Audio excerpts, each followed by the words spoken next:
Welcome to Thoughts Can Change Your Life with me, Reverend Lee.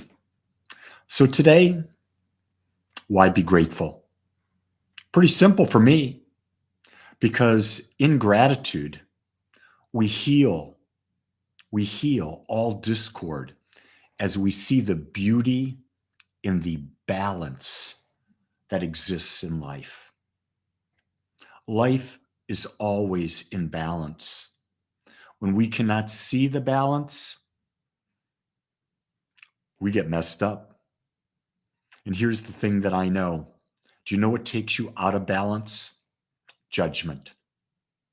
Yeah, judgment takes you out of balance because you're only looking at one side. You don't want to see both sides of the coin. And so it's like one of the common things that I teach is I'm not a believer in compromise. And you're probably going, what the hell is he saying? Compromise for me is a situation where both people lose. I believe in collaboration. Collaboration is the process where both people come out winners. But that requires effort. That requires thinking. That requires letting go of the desire, the need. Let me rephrase that, the need to be right. Why do you have a need to be right? That's just ego, isn't it? And the need to be right means you're attached to a one-sided thing. The need to be right is that you can only be grateful when things go one way. When in retrospect, we're always equally challenged as we are supported. Do you get that? Are you in a relationship? If you are, does your partner support you and challenge you? Which side of the coin are you seeing? Are they supporting you, or are you seeing the side they challenge you? You have to really, if you're going to really be in a state of love with your partner, you have to see that they're doing both. It's always in balance. And when you're in balance, that's the best state of gratitude. Because when you're in balance, not only is that the state of gratitude, that's a state of love. And when you're in balance, is that not the state of inner peace? Because you're not in judgment? Yes. When you're in gratitude for everything, do you think more people would really want to be around your energy? Yeah, why? People want to be with people who they believe are not judging them. And we've been taught to judge. Remember the last few years? We had those that were vaccinated and those that weren't. And how dare you do one or the other? I look at it this way. I accept what everyone's individual choice. One way or the other, everyone made that choice. That's okay. No one forced me to make my choice. I make my choice based on who I am, what I believe serves me, what serves my highest interest. And frankly, I really don't care if people judge me. I really don't, because the only person that matters is me. If I'm judging me, I've got a real problem. See, I'm not seeking approval from anyone to be the uniqueness that is Lee. Because if I was seeking other people's approval, I couldn't be the unique Lee, because other people try to change you to get you to become who they want to see you as. Are you getting that? It's not that I'm a narcissist, no, because I'm not telling you, let me be who I am and you be like I want you to be. No, I'm saying, let me be who I am. I'll let you be who you are, and we'll find a way to exist in some form of relationship or not in some form of relationship.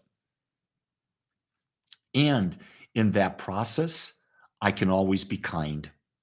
No matter if someone disagrees with me tremendously, I can always be kind. Now you're going to throw at me there is extreme situations. Always.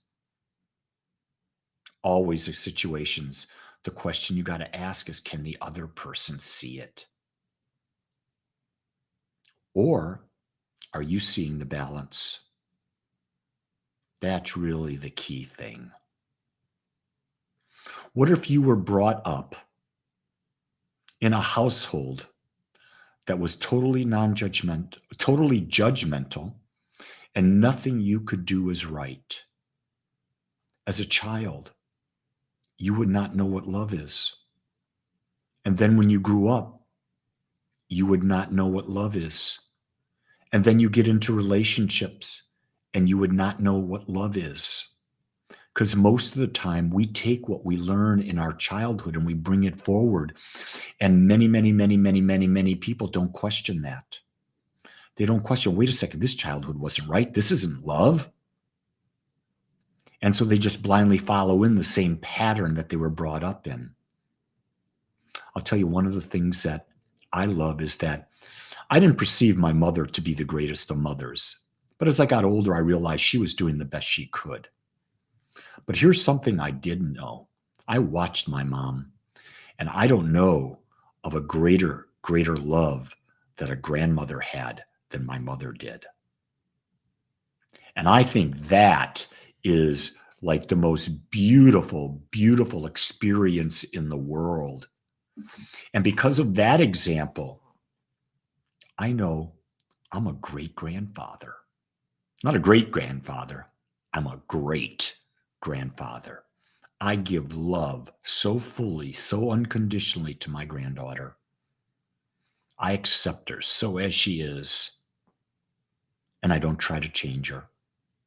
What I do try to do is exemplify love so that she has an example of the love of a grandfather in her life. In other words, she has an example of love. Now, it may be a different example than my son's. That's okay.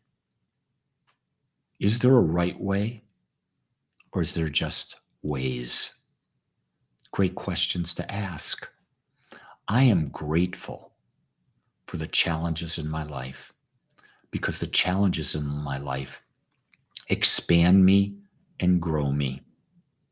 The challenges in my life wake me up that this is a world of infinite possibilities. And infinite possibilities. So why are you limiting yourself to only one? It's a great way to look at it. So today, I want to challenge you. Here's what I know that'll take you out of love. Here's what I'll take you out of gratitude, and that is judgment. And what happens when we judge? We complain. Can you go through a day today without complaining? Just one day. I want you to think about it. When you fail, and you will, start again, because we've been conditioned to complain. Psychologists will tell you that 90% of what we say is either complaining or gossip. Isn't it time we started to put 90% at least on love? We change the world when we change that.